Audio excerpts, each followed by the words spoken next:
Hi friends, welcome back to my YouTube channel. ಎಲ್ಲರೂ ಹೇಗಿದ್ದೀರಾ? I hope ಎಲ್ಲರೂ ಕೂಡ ತುಂಬ ಚೆನ್ನಾಗಿದ್ದೀರಾ ಅಂತ ಭಾವಿಸ್ತಾ ಇದ್ದೀನಿ. ನಾನು ಕೂಡ ತುಂಬ ಚೆನ್ನಾಗಿದ್ದೀನಿ. ಇದೇ ಮೊದಲು ನನ್ನ ವಿಡಿಯೋನ ಯಾರಾದರೂ ಫಸ್ಟ್ ಟೈಮ್ ನೋಡ್ತಾ ಇದ್ದರೆ ಪ್ಲೀಸ್ ಸಬ್ಸ್ಕ್ರೈಬ್ ಮಾಡಿಕೊಂಡು ಸಪೋರ್ಟ್ ಮಾಡಿ. ವಿಡಿಯೋ ಇಷ್ಟ ಆದರೆ ಲೈಕ್ ಮಾಡಿ. ಇವತ್ತು ನಮ್ಮ ಮನೆಯವರು ಸಂತೆಗೆ ಹೋಗಿದ್ರು, ಅಂದರೆ ಚಿಕ್ಕನಾಯಕನಹಳ್ಳಿ ಸಂತೆ. ಹಾಗಾಗಿ ಅಲ್ಲಿಂದ ಇವತ್ತು ತರಕಾರಿಗಳನ್ನೆಲ್ಲ ತಂದಿದ್ರು. ಅದನ್ನು ತಂದಿದ್ರಲ್ಲ, ಅದನ್ನೆಲ್ಲ ಇವಾಗ ಸ್ವಲ್ಪ ಸೋಸಿ ಇಟ್ಬಿಡೋಣ ಅಂದ್ಬಿಟ್ಟು ಮಧ್ಯಾಹ್ನಕ್ಕೆ ಅಂದರೆ ಅಡುಗೆ ಕೂಡ ಬೆಳಗ್ಗೆ ತಿಂಡಿ ಮಾಡಿದ್ದೆ. ಅಡುಗೆ ಇವತ್ತು ಸೊಪ್ಪಿನ ಬಸ್ಸಾರು ಮಾಡೋಣ ಅಂದ್ಬಿಟ್ಟು ತರಕಾರಿನೆಲ್ಲ ಇವಾಗ ತೆಗೆದಿಟ್ಕೊತಾ ಇದ್ದೀನಿ. ಸಂತೆಯಲ್ಲಿ ಸ್ವಲ್ಪ ತರಕಾರಿಗಳು ಕಮ್ಮಿ, ಅಂದರೆ ರೈತರು ಡೈರೆಕ್ಟಾಗಿ ತಂದು ಮಾರೋದ್ರಿಂದ ಸ್ವಲ್ಪ ಫ್ರೆಶ್ ಆಗಿ ಇರುತ್ತೆ, ಮತ್ತು ಕೊಂಡ್ಕೊಳ್ಳೋಕ್ಕೂ ಕೂಡ ಪರವಾಗಿಲ್ಲ ಅನ್ನೋ ಥರ ರೇಟ್ ಇರುತ್ತೆ. ಅಲ್ಲಿಂದನೇ ತಂದಿದ್ರು. ನೋಡಿ, 6 ಪುಡಿಯಷ್ಟು ಸೊಪ್ಪಿದೆ. ಬರೀ ಅದಕ್ಕೆ 30 ರೂಪಾಯಿ ಅಂತೆ. ಕೊಡ್ಬೋದು, ಆದರೆ ಇಲ್ಲಿ ಬಂದರೂ ಕೂಡ 10 ರೂಪಾಯಿ ಸಿವಡು ಅಂತಾರೆ. ಆದರೆ ಅಲ್ಲಿ ಸಂತೆಯಲ್ಲಿ 30 ರೂಪಾಯಿಗೆ ಇಷ್ಟು ಸೊಪ್ಪನ್ನ ಕೊಟ್ಟಿದ್ದಾರೆ. ಹಾಗೆ ಇವಾಗ ಡಿವೈಡ್ ಮಾಡಿ ಇಟ್ಕೊತಾ ಇದ್ದೀನಿ. ಬೇರೆ ಬೇರೆ ಎಲ್ಲ ಅಂದರೆ ಮೆಣಸಿನ್ಕಾಯಿ ಮತ್ತು ಹುಳ್ಳಿಕಾಯಿ ಮತ್ತು ಗೋರಿಕಾಯಿ ಎಲ್ಲ ಅದರಲ್ಲೇ ಮಿಕ್ಸ್ ಆಗಿಬಿಟ್ಟಿತ್ತು. ಹಾಗಾಗಿ ಅದನ್ನೆಲ್ಲ ಸಪ್ರೇಟ್ ಮಾಡಿ ಇಟ್ಕೊಬಿಡೋಣ ಅಂದ್ಬಿಟ್ಟು ಸಪ್ರೇಟ್ನ ಮಾಡ್ತಾಯಿದ್ದೀನಿ. ಅಂದರೆ ಹಳ್ಳಿ ಕಡೆ ತರಕಾರಿ ಬಂದು ಮಾರ್ತಾರೆ, 100 ರೂಪಾಯಿಗೆ 3 ಕೆಜಿ ಆ ಥರ ಮಾರ್ತಾಯಿದ್ದಾರೆ. ಆದರೂ ಕೂಡ ಸಂತೆಲಿ ತರೋದಕ್ಕೂ ಇಲ್ಲಿ ಬರೋದಕ್ಕೂ ವ್ಯತ್ಯಾಸ ಇದೆ. ಇಲ್ಲಿ ಸಂತೆಲಿ 30 ರೂಪಾಯಿ ಇದ್ದರೆ ಇಲ್ಲಿ 40 ರೂಪಾಯಿ, ಅಂದರೆ ಅವ್ರಿಗೂ ಕೂಡ 10 ರೂಪಾಯಿ ಲಾಭ ಇಟ್ಟೇ ಮಾಡೋದು. ಯಾವುದೇ ಕೆಲಸ ಮಾಡಿದ್ರು ಕೂಡ ಅವ್ರಿಗೂ ಕೂಡ 1 ರೂಪಾಯಿ ಸಿಗಬೇಕು ಅಂತಲೇ ಎಲ್ಲರೂ ಕೂಡ ಮಾಡೋದು. ಆದರೆ ಅಷ್ಟೊಂದು ಮಾಡಬಾರ್ದು ಅನಿಸುತ್ತೆ ನನಗೂ ಕೂಡ. ಅಂದರೆ ಕೆಲವರು ಏನು ಮಾಡ್ತಾರೆ ಅಂದರೆ ಎಲ್ಲ ಮಿಕ್ಸ್ ಮಾಡಿಕೊಂಡು ಬರೀ 1/4 ಕೆಜಿಗೆ 40 ರೂಪಾಯಿ, 50 ರೂಪಾಯಿ ಆ ಥರ. ಇವಾಗ ರೇಟ್ ಸ್ವಲ್ಪ ಕಮ್ಮಿ ಇದ್ರೂ ಕೂಡ ಒಂದು 40 ರೂಪಾಯಿ, 30 ರೂಪಾಯಿ ಹಂಗೆ ತೊಗೊತಾರೆ ಅರ್ಧ ಕೆಜಿಗೆ. ನೋಡಿ, ಇಷ್ಟು ತೊಗೊಂಡಿದ್ದೀನಿ. ಇವಾಗ ಸಾಂಬಾರು ಮಾಡ್ಕೊಳ್ಳೋಕ್ಕೆ ಅಂದರೆ ಕಡಲೆಬೇಳೆ ಮತ್ತು ತೊಗರಿಬೇಳೆ ಎರಡೂ ಕೂಡ ತೊಗೊಂಡಿದ್ದೀನಿ.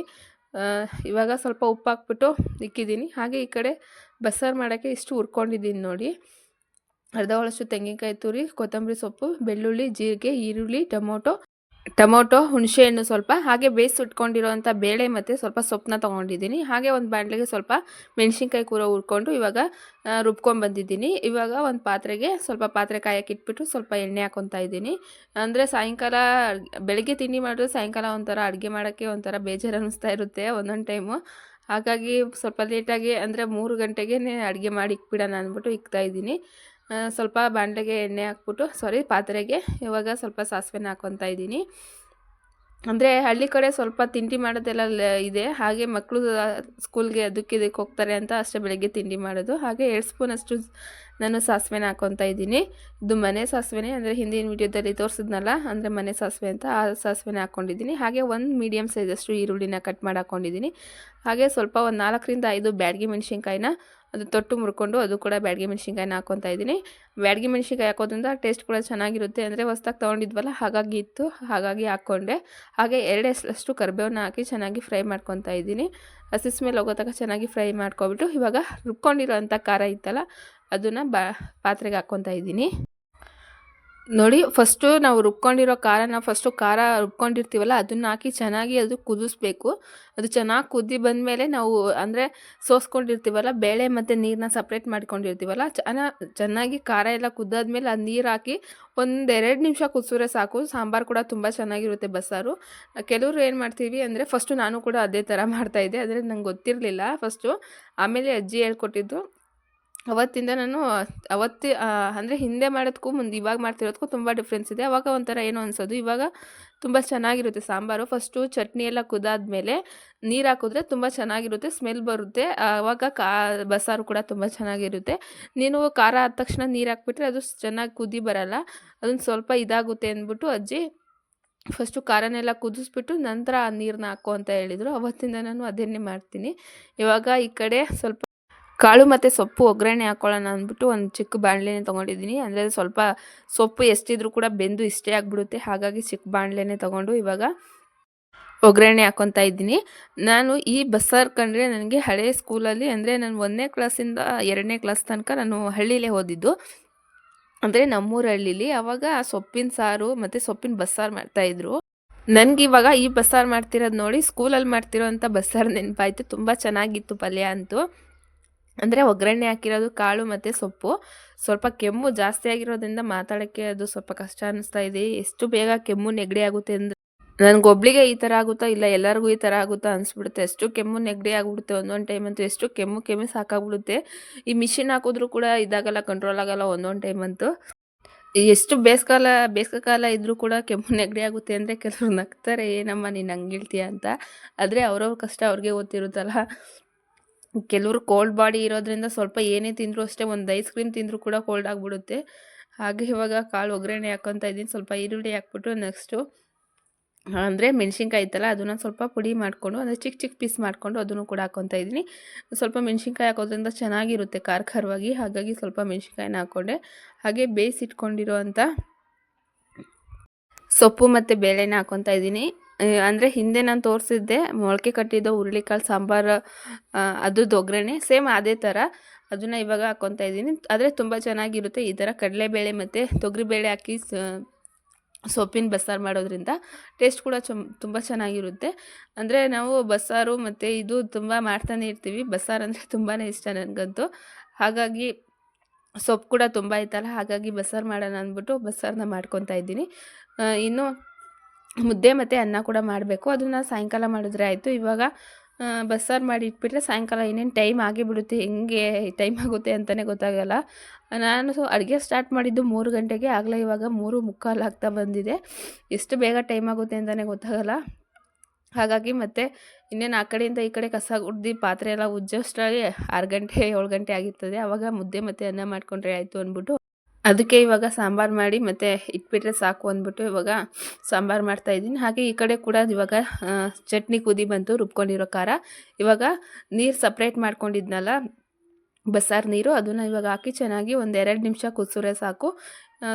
ತುಂಬ ಚೆನ್ನಾಗಿ ಬಸ್ಸಾರು ಕೂಡ ರೆಡಿ ಆಗುತ್ತೆ ನೋಡಿ. ಇವಾಗ ಊಟ ಕೂಡ ಮುಗೀತು, ತುಂಬ ಚೆನ್ನಾಗಿತ್ತು ಬಸ್ಸಾರು. ಹಾಗೆ ಮುದ್ದೆ ಮತ್ತು ಅನ್ನ ಕೂಡ ಮಾಡಿಕೊಂಡು ಇವತ್ತು ನೈಟು ಊಟ ನೋಡಿ, ಸೊಪ್ಪಿನ ಬಸ್ಸಾರು ಮತ್ತು ಮುದ್ದೆ.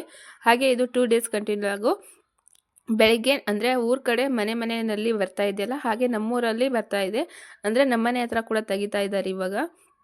ಹಾಗೆ ಇಟಾಚಿ ಬಂದಿತ್ತಲ್ಲ ಅದನ್ನೆಲ್ಲ ನಮ್ಮ ಮಾವ ಸ್ವಲ್ಪ, ಅಂದರೆ ಅದು ರೋಡ್ ಪೂರ್ತಿ ಹುಣ್ಸೆ ಮರ ಆ ಥರ ಡೈರೆಕ್ಟಾಗಿ ಹೋಗ್ತಾಯಿತ್ತು. ಹಾಗಾಗಿ ಅಲ್ಲಿಂದ ಬೇಡ, ಅಲ್ಲೆಲ್ಲ ಸ್ವಲ್ಪ ಅಂದರೆ ಪ್ರಾಬ್ಲಮ್ ಆದರೆ ಇದಾಗುತ್ತೆ, ಈ ಕಡೆ ಸೈಡಲ್ಲೇ ತೆಗೀರಿ ಅಂದ್ಬಿಟ್ಟು ಅವ್ರಿಗೆ ಹೇಳ್ತಾ ಇದ್ದಾರೆ. ಅಂದರೆ ಅವ್ರು ಹಿಂದಿಯವರು, ನಮ್ಮ ಮಾವಂಗೆ ಹಿಂದಿ ಬರಲ್ಲ, ಅವರಿಗೆ ಕನ್ನಡ ಬರಲ್ಲ. ಈ ಕಡೆ ಒಳ್ಳೆ ವ್ಯತ್ಯಾಸ ಆಯಿತು. ಆಮೇಲೆ ಬೇರೆಯವ್ರು ಬಂದು ಹೇಳಿದ್ದಕ್ಕೆ ಅವ್ರು ಕರೆಕ್ಟಾಗಿ ತೆಗಿತಾಯಿದ್ರು. ಅಂದರೆ ಅಲ್ಲಿ ಮುಂದೆ ಮನೆ ಬಂದರೆ ಮನೆ ಕೆಳಗಡೆ ನಲ್ಲಿ ಹೋದರೆ ಆಮೇಲೆ ಸ್ವಲ್ಪ ಪ್ರಾಬ್ಲಮ್ ಆಗಿಬಿಡುತ್ತೆ ಅಷ್ಟೇ. ಹಾಗಾಗಿ ಇವಾಗ ಈ ಕಡೆನೇ ಕೊರಿತಾ ಇದ್ದಾರೆ. ಪಾಪ ಅವರು ಬಿಸಿಲಲ್ಲಿ ಎಷ್ಟು ಕೆಲಸ ಮಾಡಿರ್ತಾರೆ ಅಂದರೆ, ಆ ಕಡೆಯಿಂದ ಈ ಕಡೆ ಪೈಪ್ ಎಳೆಯೋದು ಬರೀ ಇದೇ ಆಗಿರುತ್ತೆ ಪಾಪ ಅವರು. ಇದೊಂದೇ ಊರಲ್ಲ, ಇನ್ನು 3-4-5 ಊರೇನೋ ಐತೆ. ಅಂದರೆ ಎಷ್ಟು ಊರಿದೆ ಅಂತ ಗೊತ್ತಿಲ್ಲ. ಅಂದರೆ ನಮ್ಮೂರಲ್ಲೇ ಇವಾಗ 3 ಊರು ಏನೋ ಇದೆ. ಮತ್ತು ಆ ಕಡೆ ಒಂದೇ ಸತಿ ಕಲೆಕ್ಷನ್ ಕೊಡೋದು. ಇವಾಗ ಒಂದೇ ಸತಿ ಪೈಪು ಅದೆಲ್ಲ ಹಾಕ್ಬಿಟ್ಟು ನೆಕ್ಸ್ಟ್ ಕಲೆಕ್ಷನ್ ಕೊಡೋಕ್ಕೆ ಅದಿನ್ನು ಎಷ್ಟು ದಿವಸ ಆಗುತ್ತೋ, 2 ತಿಂಗಳಾಗುತ್ತೋ 3 ತಿಂಗಳಾಗುತ್ತೋ ಯಾವಾಗಾಗುತ್ತೆ ಅಂತ ಗೊತ್ತಾಗಿಲ್ಲ. ಇವಾಗ ಮಾತ್ರ ಪೈಪೆಲ್ಲ ತೆಗೆದು ಅದನ್ನು ಕ್ಲೋಸ್ ಮಾಡ್ಕೊಂಡು ಬರ್ತಾ ಇದ್ದಾರೆ. ಹಾಗೆ ನಾನು ಕೂಡ ಇವತ್ತು ಮಂಗಳವಾರ ಆಗಿರೋದ್ರಿಂದ ಮನೆಯೆಲ್ಲ ಸ್ವಲ್ಪ ಕ್ಲೀನ್ ಮಾಡ್ಕೊತಾ ಇದ್ದೀನಿ. ಒಳಗಡೆಯಿಂದ ಧೂಳೆಲ್ಲ ತೊಗೊಂಡು ಸ್ವಲ್ಪ ಹೊರಗಡೆನೂ ಕೂಡ ಧೂಳು ತೆಗಿತಾ ಇದ್ದೀನಿ. ಅಂದರೆ ಇನ್ನೇನು 1 ತಿಂಗಳಲ್ಲಿ ಇನ್ನೇನು ಮುಡಿ ಕಾರ್ಯಕ್ರಮ ಇರುತ್ತೆ. ಅಂದರೆ 11, 12 ನೆಕ್ಸ್ಟ್ ತಿಂಗಳು ಮುಡಿ ಕೊಡಬೇಕು ಮಕ್ಳದ್ದು. ಹಾಗಾಗಿ ಮನೆ ಮತ್ತೆ ಪೇಂಟ್ ಎಲ್ಲ ಮಾಡಿಸ್ಬೇಕಲ್ಲ, ಸುಮ್ಮನೆ ಸಿಂಪಲ್ಲಾಗಿ ಈ ಥರ ಧೂಳೆಲ್ಲ ಕೊಡ್ಕೊಂಡ್ಬಂದಿದ್ದೀನಿ. ಒಳಗಡೆಯಿಂದ ಇವಾಗ ಕಸ ಎಲ್ಲ ಗುಡಿಸ್ಕೊಂಡ್ಬಂದಿದ್ದೀನಿ. ಹಾಗೆ ಇವಾಗ ಹೊರಗಡೆ ಕೂಡ ಕಸ ಗುಡಿಸ್ಬೇಕು.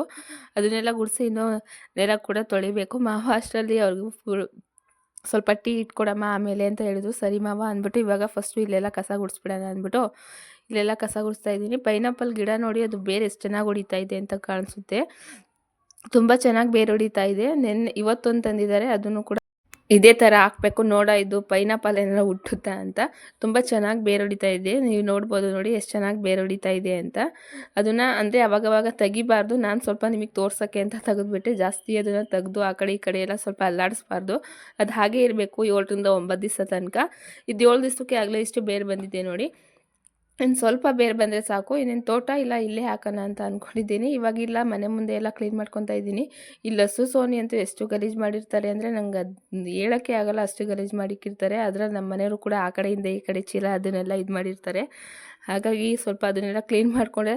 ಒಳಗಡೆಯಿಂದ ಕ್ಲೀನ್ ಮಾಡ್ಕೊಬಂದು ಫುಲ್ ಸುಸ್ತಾಗಿಬಿಟ್ಟಿತ್ತು. ಹಾಗಾಗಿ ಸ್ವಲ್ಪ ಹೊತ್ತು ಕೂತ್ಕೊಂಡು ಆಮೇಲೆ ನೆಕ್ಸ್ಟು ಕೆಲಸ ಮಾಡ್ಕೊಳ್ಳೋಣ ಅಂದ್ಬಿಟ್ಟು ಇವಾಗ ಸ್ವಲ್ಪ ಕೂತ್ಕೊಂಡೆ. ಅಂದರೆ ಮನೆ ಕೆಲಸ ಎಷ್ಟೇ ಮಾಡಿದ್ರೂ ಕೂಡ ಒಂದ್ರಿಂದ ಹಿಂದೆ ಒಂದು ಬರ್ತಾನೆ ಇರುತ್ತೆ, ಅಷ್ಟು ಕೆಲಸ ಇರುತ್ತೆ. ಇನ್ನು ಸೋನಿ ಅದು ಗೊಂಬೆಗೆಲ್ಲ ಬಟ್ಟೆ ತುರುಕಿ ಮತ್ತು ಅವಳು ಚಿಕ್ಕ ವಯಸ್ಸಲ್ಲಿದ್ದ ಬಟ್ಟೆ ಎಲ್ಲ ಹಾಕಿ ಅದನ್ನೆಲ್ಲ ಏನೇನೋ ಮಾಡಿದ್ದಾಳೆ.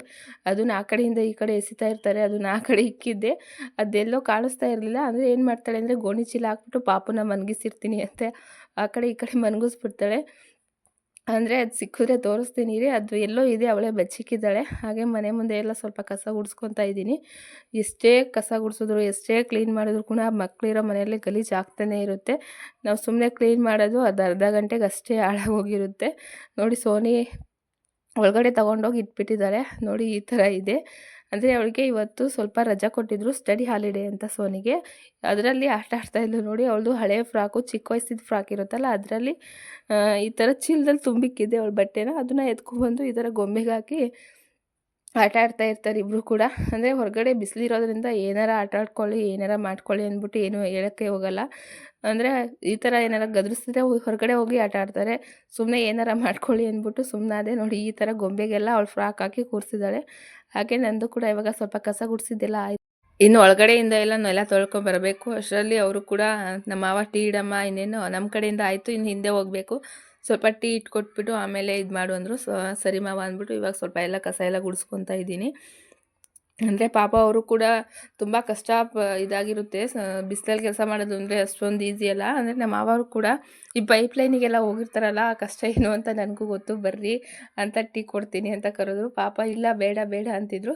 ಇಲ್ಲ ಬರ್ರಿ ಏನಾಗಲ್ಲ ಅಂದ್ಬಿಟ್ಟು ಮಾವ ಹೇಳ್ತಾಯಿದ್ರು, ಇಲ್ಲ ಸ್ವಲ್ಪ ಇರಿ, ಇಲ್ಲೊಂದು ಸ್ವಲ್ಪ ರೋಡ್ ತೆಗೆದ್ಬಿಟ್ರೆ ಇನ್ನೇನಾಯಿತು ಅಂದರು. ಅಷ್ಟರಲ್ಲಿ ನಾನು ಕೂಡ ಇಲ್ಲಿ ಸ್ವಲ್ಪ ಕ್ಲೀನ್ ಮಾಡ್ಕೊಳ್ಳೋಣ ಅಂದ್ಬಿಟ್ಟು, ಅಂದರೆ ಪಾತ್ರೆ ಉಜ್ಜೋದ್ರಿಂದ ಅಲ್ಲೊಂದು ಸ್ವಲ್ಪ ಪಾಚಿ ಕಟ್ಟೋ ಥರ ಆಗಿಬಿಡ್ತಿತ್ತು. ಹಾಗಾಗಿ ಅವಾಗವಾಗ ಈ ಥರ ವಾರಕ್ಕೊಂದ್ಸತಿ ಕ್ಲೀನ್ ಮಾಡ್ಕೊತಾ ಇದ್ದೀನಿ. ಈ ಬಾತ್ರೂಮ್ ಬ್ರಷ್ ಇರುತ್ತಲ್ಲ, ಅದರಿಂದ ಈ ಥರ ಉಜ್ಜಿ ತೊಳೆದ್ಬಿಟ್ರೆ ನೀಟಾಗಿ ಕ್ಲೀನ್ ಆಗಿಬಿಡುತ್ತೆ. ಹಾಗಾಗಿ ಬಾತ್ರೂಮ್ ಬ್ರಷಿಂದ ಚೆನ್ನಾಗಿ ಉಜ್ಜಿ ತೊಳ್ಕೊತಾ ಇದ್ದೀನಿ. ಅಂದರೆ ನಾನೇನಿದು ಬಾತ್ರೂಮ್ ತೊಳೆಯೋಕ್ಕೆ ಯೂಸ್ ಮಾಡಿಲ್ಲ. ಅಂದರೆ 2 ಇದೆ ಈ ಥರ ಬಾತ್ರೂಮ್. ಒಂದು ಬಚ್ಚಲು ಮನೆ ತೊಳೆಯೋಕ್ಕೆ ಮತ್ತು ಒಂದು ಬಾತ್ರೂಮ್ ತೊಳೆಯೋಕ್ಕೆ. ಈ ಬಚ್ಚಲು ಮನೆ ಮತ್ತು ಹೊರಗಡೆ ಇದು ತೊಳೆಯೋಕ್ಕೆ ಮಾತ್ರ ಅದನ್ನು ನಾನು ಇಟ್ಕೊಂಡಿದ್ದೀನಿ. ಇನ್ನು ಬಾತ್ರೂಮ್ ತೊಳೆಯೋಕ್ಕೆ ಬಾತ್ರೂಮಲ್ಲೇ ಇದೆ, ಅದ್ರದ್ದೇನು ಇಲ್ಲಿ ತರಲ್ಲ. ಅಂದರೆ ಯಾರು ಕೇಳಿಬಿಡ್ತೀರಾ ಬಾತ್ರೂಮ್ ತೊಳೆಯೋದು ತಂದು ಇಲ್ಲಿಗೆ ತೊಳಿತಾ ಇದ್ದೀರಾ ಅಂತ. ಅಲ್ಲ, 2 ಬ್ರಷ್ ಇದೆ, ಅಲ್ಲೊಂದಿದೆ ಇಲ್ಲೊಂದಿದೆ. ಬಚ್ಚಲು ಮತ್ತು ಇಲ್ಲಿ ತೊಳೆಯೋಕ್ಕೆ ಮತ್ತು ಬಾತ್ರೂಮ್ ತೊಳೆಯೋಕ್ಕೆ ಸಪ್ರೇಟ್ ಇದೆ. ಹಾಗಾಗಿ ಇಲ್ಲಿ ಸ್ವಲ್ಪ ಉಜ್ಜಿ ತೊಳ್ಕೊತಾ ಇದ್ದೀನಿ. ಅಂದರೆ ಇಲ್ಲಿ ಸ್ವಲ್ಪ ಪಾಚಿ ಕಟ್ಕೊಬಿಡುತ್ತೆ. ಯಾವಾಗಲೂ ಪಾತ್ರೆ ಮತ್ತು ನೀರದೆಲ್ಲ ಹಾಕ್ತಾ ಇರ್ತೀನಲ್ಲ, ಹಾಗಾಗಿ ಬೇಗ ಪಾಚಿ ಕಟ್ಕೊಬಿಡುತ್ತೆ. ಫುಲ್ ಮಣ್ಣು ಒಂಥರ ಆಗಿಬಿಡುತ್ತೆ. ಈ ಕಡ್ಡಿ ಪರ್ಕೆಯಲ್ಲಿ ಕೂಡ ಗುಡಿಸಿದ್ರು ಕೂಡ ಹೋಗೋಲ್ಲ. ಹಾಗಾಗಿ ಅವಾಗವಾಗ ವಾರಕ್ಕೊಂದ್ಸತಿ ಥರ ತೊಳ್ಕೊತಾ ಇರ್ತೀನಿ. ಹಾಗೆ ಅಷ್ಟರಲ್ಲಿ ಬಾವ ಇಡಮ್ಮ ಇನ್ನೇನು ಟೀ ಅವ್ರು ಬಂದರು ಅಂದ್ಬಿಟ್ಟು ಇವಾಗ ಇಟ್ಬಿಟ್ಟು ಟೀ ಇಡೋಣ ಅಂತ ಬಂದೆ. ಅಷ್ಟರಲ್ಲಿ ಸೋನಿ ಬಂದು ತರಲೆ ಮಾಡ್ತಾನೆ ಇದ್ಲು. ಅವಳನ್ನ ಸ್ವಲ್ಪ ಸುಧಾರಿಸಿ ಇದು ಮಾಡೋಷ್ಟರಲ್ಲೇ ಆಗಿಬಿಟ್ಟು, ಬಿಸ್ಕೆಟ್ ತರ್ತೀನಿ, ನನಗೆ ಟೀ ಕೊಡು ಅಂತ. ಈ ಬಿಸಿಲಲ್ಲಿ ಟೀ ಕುಡಿತೀಯ ಅಂತ ಎಷ್ಟೇ ಬೈದರೂ ಕೂಡ ಇಲ್ಲ ಕೊಡು ಅಂತ ಇದ್ಲು. ನೋಡು ಕಾಫಿ ಸುರಿದ್ಬಿಡ್ತೀನಿ ತಲೆ ಮೇಲೆ ಅಂದರೂ ಕೂಡ ಕೇಳ್ತಾ ಇರಲಿಲ್ಲ. ನಂಗೆ ಕೊಡಲೇಬೇಕು, ಇಲ್ಲಾಂದರೆ ನಾಳೆ ಸ್ಕೂಲ್ಗೆ ಹೋಗಲ್ಲ ಅಂದ್ಬಿಟ್ಟು ತಲೆ ಕೆರ್ಕೊಂಡು ನಿಂತಿದ್ಲು. ಬೇಡ, ನೀನು ಹೋಗಲಿಲ್ಲ ಅಂದರೂ ಪರವಾಗಿಲ್ಲ, ನಾನು ಕೊಡಲ್ಲ ಅಂತ ಅಂದರೂ ಕೂಡ ತಾತಂಗೆ ಹೋಗಿ ಹೇಳ್ಬಿಟ್ಟು ಇಲ್ಲ ಕೊಡು ಅಂತಲೇ ಹೇಳ್ತಾಯಿದ್ಲು. ಅಷ್ಟರಲ್ಲಿ ನಮ್ಮ ಮನೆಯವರು ಅಂದರೆ ಅಕ್ಕಿ ಸ್ವಲ್ಪ ಖಾಲಿಯಾಗಿತ್ತು. ಅಕ್ಕಿ ತರ್ರಿ ಅಂದರೆ ನೋಡಿ ಇದು ಬುಲೆಟ್ ಕೋಲ್ಮಾ ರೈಸ್ ಅಂತ ತಂದುಬಿಟ್ಟಿದ್ದಾರೆ. ಅದು 500 ರೂಪಾಯಿ ಏನೋ 10 kgಗೆ. ಲಸು ಅಂತೂ ಫುಲ್ ಡೀಸೆಂಟಾಗಿ ಕೂತ್ಕೊಂಡು ಏನೇನೋ ಬರಿತಾ ಇದ್ದ. ಏನು ಬರಿತಾ ಇದ್ದೀಯಾ ಅಂದರೆ ಆ ಅಂತ ಹೇಳ್ತಾ ಇದ್ದ. ಅವನಿಗೆ ಹೇಳಿದ್ರೆ ಅವ್ನು ಬಿ ಬರಿತಾನೆ. ಅಷ್ಟು ಸೋನಿ ಇವಾಗ ಸ್ಕೂಲಲ್ಲಿ ಹೇಳ್ಕೊಡ್ತಾ ಇರೋದ್ರಿಂದ ಅವಳು ಕುತ್ಕೊಂಡು ಬರಿತಾ ಇರ್ತಾಳೆ. ಲಸ್ಸು ಕೂಡ ಒಂದು ಬುಕ್ ಇಟ್ಕೊಂಡು ಅವನು ಕೂಡ ಈ ಥರ ಬರಿತಾ ಇರ್ತಾನೆ. ಹಾಗೆ ಇವಳಿಗೆ ಸ್ವಲ್ಪ ಕಫ ಇನ್ನೂ ಇತ್ತಲ್ಲ, ಹಾಗಾಗಿ ಸ್ವಲ್ಪ ಮೆಡಿಷನ್ ಇತ್ತು ಇನ್ನೂ ಅರ್ಧ. ಆ ಮೆಡಿಷನ್ನ ಇವಾಗ ನಮ್ಮ ಮನೆಯವರೇ ಹಾಕ್ತಾಯಿದ್ದಾರೆ. ನನ್ನ ಮಾತು ಸ್ವಲ್ಪ ಕೇಳೋದು ಕಮ್ಮಿ. ಅವರಪ್ಪ ಒಂದು ಸತಿ ಕಣ್ಣು ತೆಗೆದು ನೋಡಿದ್ರೆ ಸಾಗೋಲ್ಲ ಸೋನಿಗೆ. ಫುಲ್ ಎದ್ರುಕೊಬಂದು ಕೂತ್ಕೊಂಡ್ಬಿಡ್ತಾಳೆ. ನನ್ನ ಹತ್ರ ಸ್ವಲ್ಪ ಜೋರು ಮಾಡ್ತಾಳೆ. ಹಾಗಾಗಿ ನೀನೇ ಹಾಕು ಅಂದ್ಬಿಟ್ಟು ನಮ್ಮ ಮನೆಯವರು ಸರಿ ನಾನೇ ಹಾಕ್ತೀನಿ ಕೊಡು ಅಂದ್ಬಿಟ್ಟು ಅವಳಿಗೆ ಮಿಷಿನ್ ಹಾಕ್ತಾಯಿದ್ದಾರೆ. ಈ ಕಫ ಅನ್ನೋದು ಮಕ್ಕಳಿಗಂತೂ ಬಿಡೋದೇ ಇಲ್ಲ. ಎಷ್ಟು ಬೇಗ ಕಫ ಆಗುತ್ತೆ ಅಂದರೆ ಅವಾಗವಾಗ ಈ ಥರ ಮಿಷಿನ್ ಹಾಕ್ತಾ ಇರ್ತೀವಿ. ಅಂದರೆ ಒಂದು 4-5 ತಿಂಗಳಿಂದ ಈ ಮಿಷಿನ್ ತೆಗ್ದಿರಲಿಲ್ಲ. ಸ್ವಲ್ಪ ಇದಾಗಿತ್ತು, ಇವಾಗ ಮತ್ತೆ ತೆಗಿಯೋಂಗಾಯಿತು. ಬೇಸಿಗೆ ಕಾಲದಲ್ಲೂ ಕೂಡ ಕಫ, ನೆಗಡಿ, ಕೆಮ್ಮು ಆಗ್ತಾಯಿದೆ ಮಕ್ಕಳಿಗೆ, ನನಗೆ ಅಂತೂ. ಹಾಗಾಗಿ ಹಿಂದೆ ನಾವು 2 ವರ್ಷದ ಹಿಂದೆಯೇ ಮಿಷಿನ ತಂದಿದ್ವು, ಹೇರ್ ಮಿಷಿನು. ಅಂದರೆ ನಾವು ಆನ್ಲೈನಲ್ಲಿ ಪರ್ಚೇಸ್ ಮಾಡಿದ್ವು. ಲಸು ಚಿಕ್ಕವನಿದ್ದಾಗ ಅವನಿಗಂತೂ ಬೇಗ ಕಫ ಕಟ್ಕೊಂಡ್ಬಿಟ್ಟಿತ್ತು. ಹಾಗಾಗಿ ಅವಾಗ ಪರ್ಚೇಸ್ ಮಾಡಿದ್ವು. ಹಾಗಾಗಲೇ ಏನು ಹಾಸ್ಪಿಟ್ಲಿಗೆ ಹೋಗಿ 800-1000 ಆ ಥರ ಇಡೋಣ, ಮನೆಯಲ್ಲೇ ಇದ್ದರೆ ಎಲ್ಲರಿಗೂ ಯೂಸ್ ಆಗುತ್ತೆ ಅಂತ. ಹಾಗಾಗಿ ನಾವು ಮನೆಗೆ ಒಂದು ತಂದುಬಿಟ್ಟು ಸೋನಿಗೂ ಎಲ್ಲರಿಗೂ ಕೂಡ ಯೂಸ್ ಆಗ್ತಾ ಇರುತ್ತೆ ಅಂತ. ಇವಾಗ ನೋಡಿ ಸೋನಿ ಹಾಕ್ಕೊಂಡಿದ್ದಾಳೆ. ಬೇಗನೆ ಕಫ ಕರಗುತ್ತೆ. ಒಂದು 3-4 ಸತಿ ಆಗಿದ್ರೆ ಕಫ ಕೂಡ ಕರಗುತ್ತೆ. ಈ ವಿಡಿಯೋ ನಿಮ್ಗೆ ಇಷ್ಟ ಆದರೆ ಪ್ಲೀಸ್ ಸಬ್ಸ್ಕ್ರೈಬ್ ಮಾಡ್ಕೊಂಡು ಸಪೋರ್ಟ್